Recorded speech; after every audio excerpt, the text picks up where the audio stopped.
Donc, Megdi Ekbouhada, membre du bureau politique du MNLA, du Mouvement national pour la libération de l'Azawad, Azul. Voilà, nous sommes ravis et contents de te recevoir à Tamazra, tamazra.fr, à Tamazra TV, pour cet entretien sur la situation dans l'Azawad. L'Azawad qui nous tient à cœur depuis longtemps, mais surtout depuis 2012. L'Azawad où se mène un combat de libération que Tamazra accompagne par ses moyens depuis janvier 2012. Et aujourd'hui, on est content de te rencontrer, de faire avec toi un point sur la situation, d'autant plus qu'on traverse une période un peu assez chaude dans l'histoire de l'Azawad. Alors, moi, j'ai envie de revenir sur le paraphe, la signature, en tout cas, sur le document que Alger a proposé, soi-disant, à l'État malien et au mouvement de l'Azawad pour, soi-disant, faire la paix. Bien sûr, pour arriver là, il a fallu plusieurs mois, après que Alger a récupéré le dossier de l'Azawad et de son conflit avec l'État malien, et ils sont arrivés à un papier, un document qu'ils ont appelé accord de paix.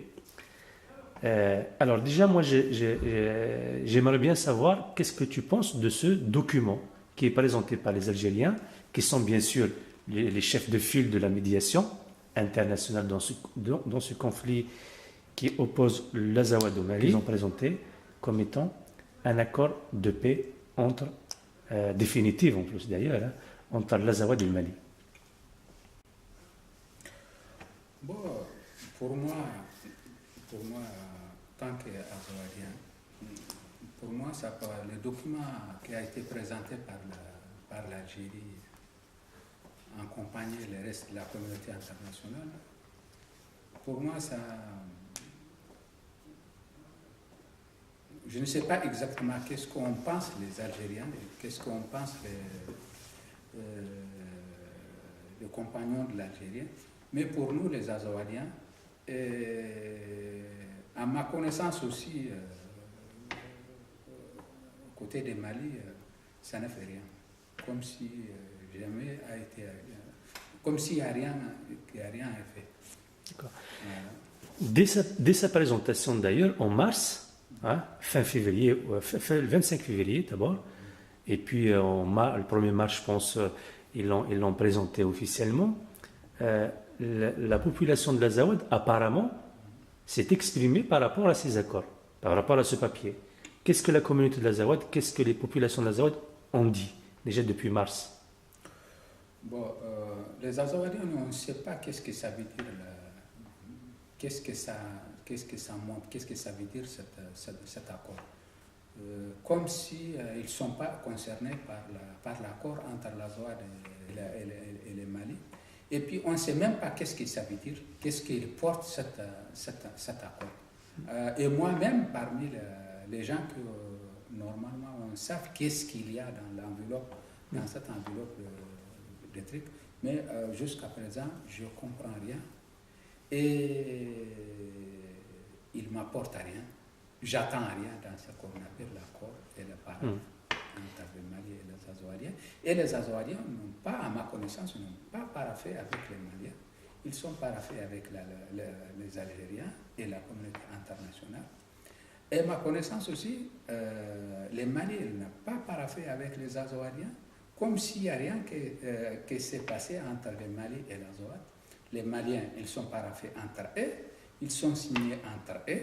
Ça, c'est pas notre affaire, c'est pas l'affaire de l'Azawad. Et ce qu'on pense, le reste de la communauté internationale, dans ce qu'ils sont en train de faire les Maliens, ça c'est, on n'a pas de réponse sur ça. Ils ont leur réponse chez eux là-bas. Donc, ce qui est sûr, ça ne concerne pas ce qu'on appelle l'accord jusqu'à présent, parce qu'en réalité, il n'y a aucun accord.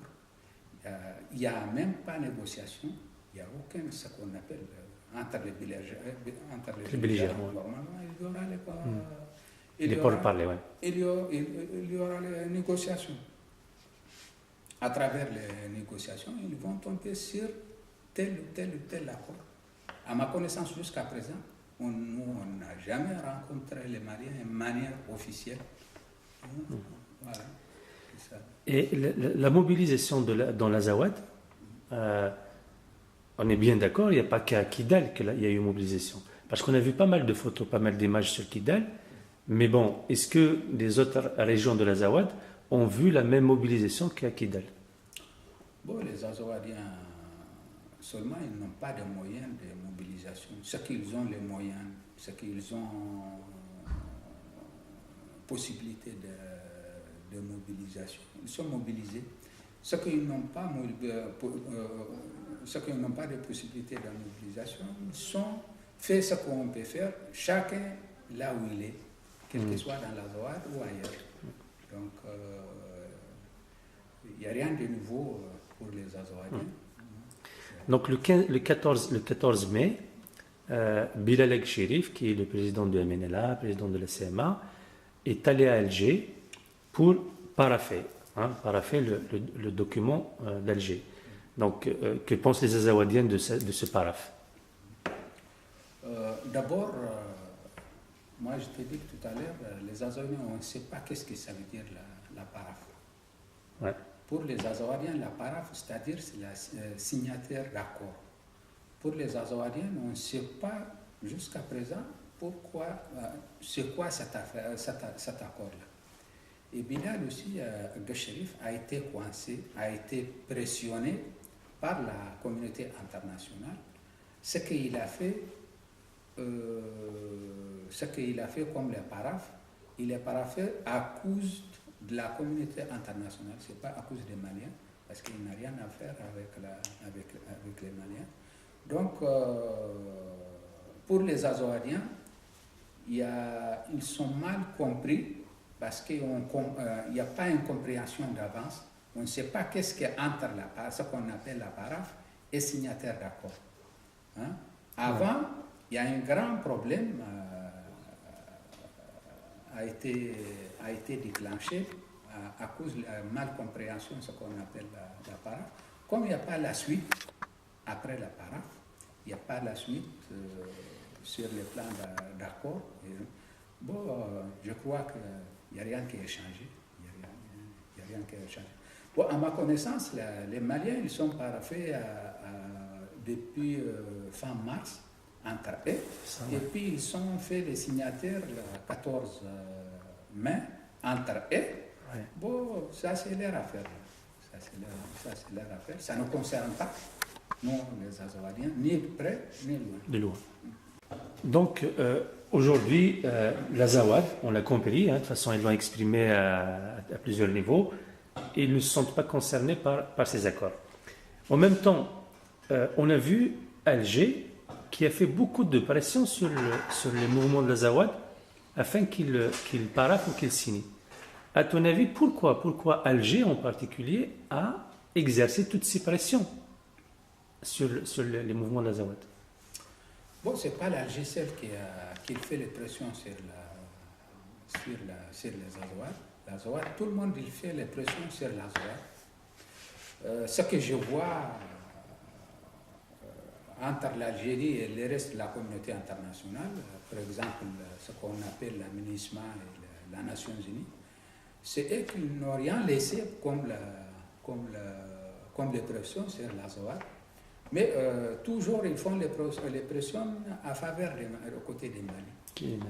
Et si tu demandes les Algériens pourquoi vous faites toujours les pressions sur nous, les Azawadiens, ils vont nous faire que par rapport à ce qu'on a fait sur les Maliens, très peu pour vous. Bon, ça c'est leur travail. Ouais. Ça c'est leur travail. Mais peut-être nous on ne sait pas, on ne sait pas si les Algériens ils font les pressions pour régler les problèmes. Nous on ne voit pas les signes, les bons signes de règlement des problèmes jusqu'à présent. Les Algériens ils ont raison, ils font leur travail à condition que ça soit dans le bon sens. Ils font les pressions, ils ont raison, ils font les pressions sur nous et sur les autres. L'essentiel c'est qu'ils vont nous porter les bons signes En ce moment, on va dire C'est bien. c'est bien. Mais tant qu'ils font des pressions, sans aérien, Sans résultat. ils font ce qu'ils vont. Ça, c'est pas notre affaire. Ça, c'est leur affaire. Les Maliens, ils signent avec les Maliens, ils signent entre eux le 15 mai. En même temps, ils attaquent les positions de MNLA et ses alliés dans l'Azawad. Ils ont raison parce qu'il y a les Maliens, on signe les accords entre eux. Ils ont multiplié le mouvement des milices, des Moujao, par-ci, par-là. Et le reste du monde, il fait les propagandes à leur faveur, ou bien, minimum, ou bien ils vont fermer leurs yeux et leurs oreilles par ce qu'ils font. Donc ça, c'est le combat. Peut-être ils ont raison aussi. Ça, c'est une certaine manière de combat. Voilà. Ce qui nous concerne, si les Maliens, ils vont, au moment là où ils ont les bonnes volontés pour faire la paix, pour faire la paix durable dans la région, nous sommes prêts. Mais s'ils font les propagandes, ils font les signataires aujourd'hui, ils vont attaquer demain, nous aussi, nous pouvons leur accompagner par leur choix. Donc il y a eu une attaque, les forces de l'Azawad ont répondu, il s'est passé plein de choses. Est-ce que tu peux nous faire vraiment un petit résumé un peu de ce qui s'est passé entre le 15 et aujourd'hui, entre les forces les forces maliennes et ces milices et les forces de l'Azawad. Et bien sûr, et le rôle de la MINUSMA et Barkhane et autres forces internationales dans l'affaire. Bon, les Maliens, ils sont décidés, ils sont dit depuis mai, ils vont signer, il y a un signataire qu'il va passer les 15. Donc, sur le plan politique, ils ont fait tout ce qu'on peut faire. Sur le plan militaire, ils ont dit qu'ils ont choisi de nous attaquer depuis les 12, à ma connaissance, depuis les 9, 4 jours avant les 15, pour qu'ils vont essayer de nous fibler sur le plan militaire, pour que leur scénario, pour qu'ils vont gagner leur scénario les 15. Mais malheureusement, leur trahison a tourné contre eux. Ils ont, au lieu qu'ils vont aggraver les problèmes pour nous, ils ont compliqué les problèmes pour eux-mêmes. Voilà, donc depuis lors que le Mali est en train de mélanger les choses, elle ne sait même pas par quel pied elle danse, quel que soit sur les plans politiques ou les plans militaires. Voilà, à ma connaissance, depuis lors que moi je suis absent dans la terre, mais à ma connaissance, le Mali n'est pas tellement à l'aise là où il est sur les plans de terrain.